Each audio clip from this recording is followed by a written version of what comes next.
नमस्ते। जय मामा देव तन्ना English medium school Gondal की ओर से मैं जानी एकता आपकी स्पोर्ट्स कोच।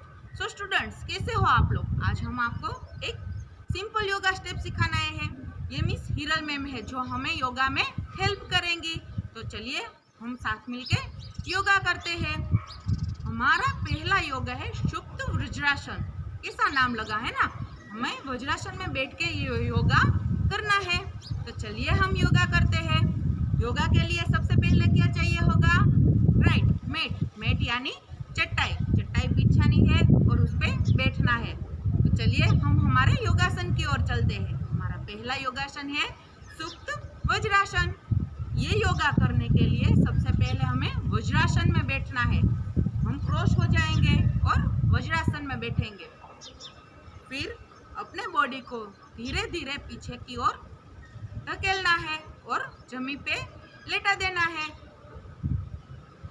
दोनों हाथ को पैर पे रख देंगे। ये है हमारा सुप्त वज्रासन। कितना आसान है ना? फिर हम धीरे धीरे वापस अपनी मूल स्थिति में आ जाएंगे। हम एक बार आपको फिर से करके दिखाएंगे। वज्रासन में बैठे, फिर हम ये सुप्त वज्रासन करेंगे। इससे हमें कई सारे फायदे होते हैं। पेट के लिए ये काफी उत्तम है। फिर हम धीरे धीरे वापस आ जाएंगे।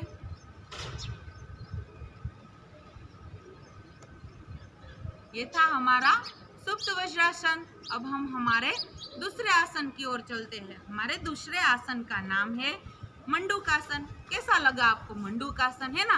तो चलिए मैं आपको दिखाती हूँ।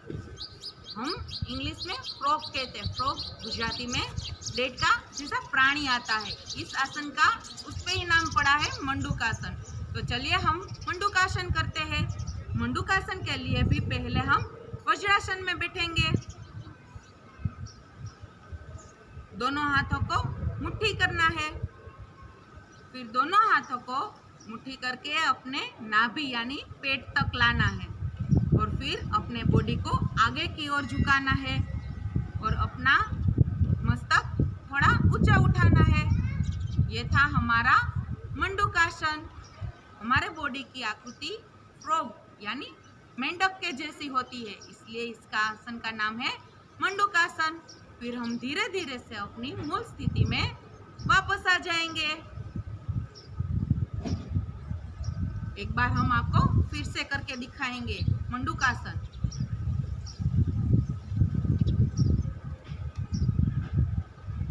पेट के लिए और हमारे हृदय के लिए यह आसन बहुत ही फायदा कारक होता है।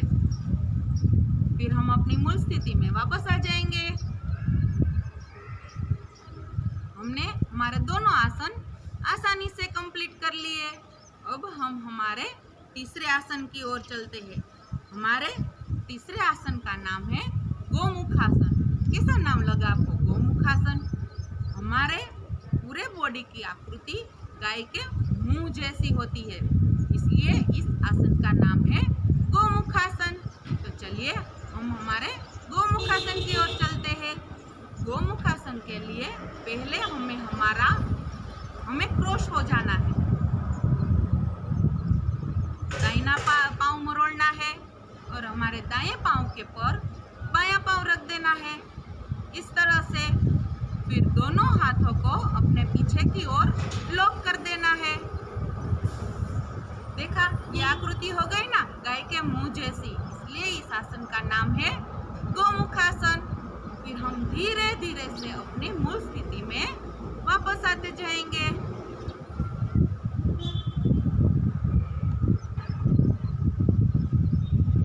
चलिए हम आपको ये आसन फिर से करके दिखाएंगे। ये है गोमुखासन। गोमुखासन हमारे बॉडी के लिए बहुत ही फायदे कारक होता है। लीवर, मूत्रपिंड, वक्षस्थल में हमें एक शक्ति मिलती है। संधिवा और खींचना यानी अगर आपकी हाइट कम हो तो ये आसन आपके लिए बहुत ही फायदा कारक होता है। फिर हम धीरे से अपनी मूल स्थिति में वापस आ जाएंगे।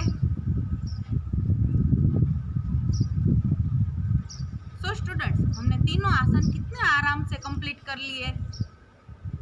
एक बार आप फिर से दिखना चाहेंगे, हम तीनों आसन आपको एक साथ दिखाएंगे। हमारा पहला आसन कौन सा था?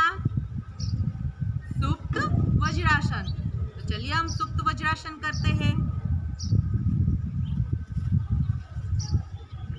यह है सुप्त वज्रासन। दोनों पांव वज्रासन की स्थिति में और दोनों हाथ अपने पैरों के ऊपर। मूल स्थिति में हम वापस आ जाएंगे। अब हम हमारे दूसरे आसन की ओर चलते हैं, मंडूकासन। ये भी वज्रासन में ही हमको करना है। दोनों हाथों को मुट्ठी करके नाभि के पास रखना है और अपने पूरे बॉडी को आगे झुका के अपना सिर ऊंचा उठाना है। ये है मंडूकासन। फिर धीरे से हम अपनी मूल स्थिति में वापस आ जाएंगे। अब हम हमारे तीसरे आसन की ओर चलते हैं। हमारा तीसरा आसन है गोमुखासन।